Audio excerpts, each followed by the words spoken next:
Today, I'm going to talk you through how to do a single-arm dumbbell row. It's one of my favorite exercises.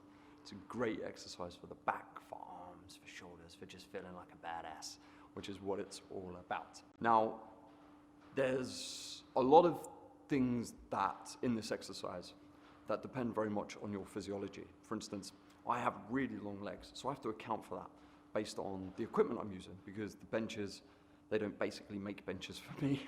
They're all too low because my legs are too long. So I have to make sure I kick my leg out a nice long way to create an optimal tripod position in order to make this lift happen. But it is a great exercise, and if you can get it right, if you can feel it where you're meant to feel it, it will become one of your most favorite exercises as well. So I'm going to give you that video right now.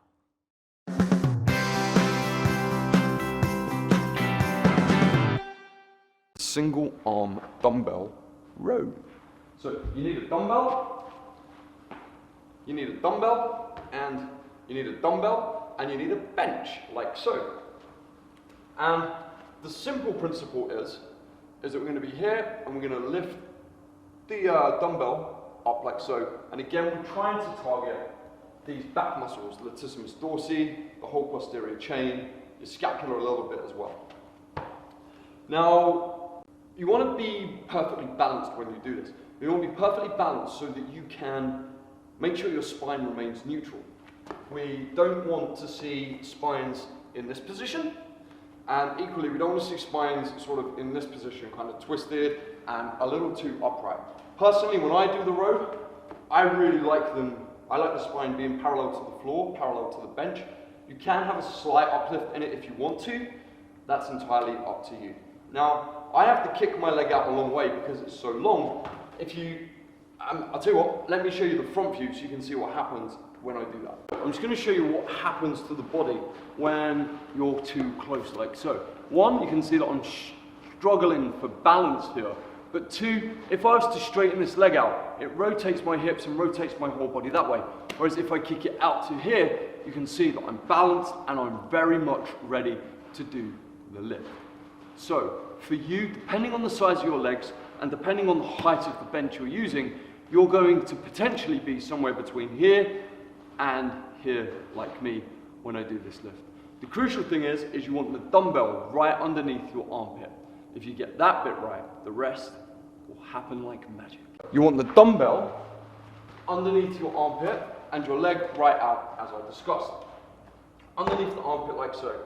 Now you're going to come down to grab the dumbbell, and we're going to pull just until the arm is slightly above the hip. So we're coming to about here. We're not coming all the way up to here. And the other thing you must remember when you do this is you're driving the elbow kind of past the hip. I mean the hip's here, so maybe past the pelvis. You're going to be here, and you want to drive it back, not up. So we're going to be here, drive the elbow back, not up. So we're going to drive the elbow back until the tricep is basically parallel to the floor, and then we're going to come back down. And you'll notice I'm keeping the dumbbell right underneath my armpit, kind of a lot lower down the body than you might expect, to make sure that the exercise works very well. Now there's one other really important part of this exercise I want you to think about. Now, and that is, once we come up here, we've got that bit right, we've driven the elbow back, our glutes are switched on nice and strong, and then as you come down, extend out just a little bit. Get right out of that scapula, increase that range of motion, and then we pull again there. Right. And that's basically the dumbbell row. It's a very tough exercise when you get it right because it works anti-rotationally.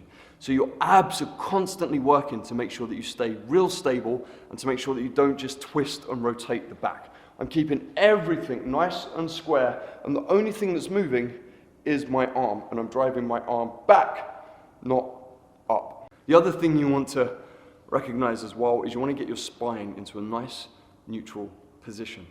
We don't want rounded spines on this, and the way in which you're going to do that is by tilting your bum up to the sky. So one good way of making sure it happens is getting this leg out of the way. But if you want to stay a bit closer so because you feel safer in that sense, that's grand.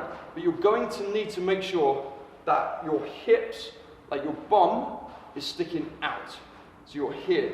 Think about sticking it up to the sky like so, as opposed to curling it under your body. When you curl the spine, when you curl the bum under the body, the spine, the thoracic spine, the middle part of the spine will be curved, and that's not what we want. We want it nice and flat, nice and neutral, nice and parallel. Make sure your chest is presented to the bench, to the floor, dumbbell under the arm, and we drive the arm back, not up. I really hope this helped. Feel free to leave a comment if you've got any questions. Feel free to hit that like and subscribe button. And if you want to follow me elsewhere, it's at @the_gym_starter. Have a great day. Thanks for being here. Ciao, ciao.